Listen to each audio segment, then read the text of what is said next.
Nahaharap sa kasong murder ang isang truck driver sa La Paz District, Iloilo matapos umano niyang sadyang sagasaan ang isang nagbibisikleta. Sa Haro District naman nasugatan ang isang lalaki matapos mabangga ng van. Makibalita tayo kay Jennifer Muniesa ng GMA Iloilo.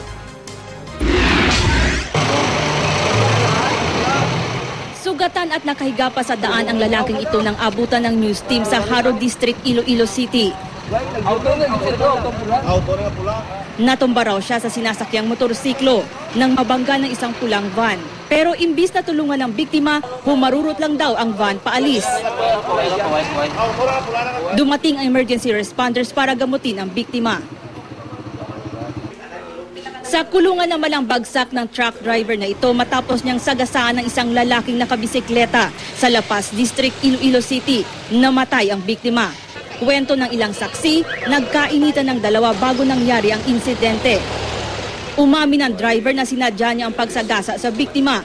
Aniya, pinagbantaan daw siya na papatayin ng biktima kaya inunahan niya ito. Nahaharap siya sa kasong murder.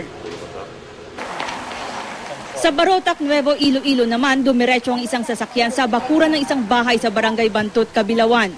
Nasugatan ng dalawang sakay nito. Nawalan daw ng kontrol sa manibela ang driver matapos pumutok ang isang gulong ng kotse. Nagpapagaling sila ngayon sa ospital. Wala naman nasugatan sa mga nakatira sa nasabing bahay. Jennifer Muniesa, Nagbabalita, Pilipinas.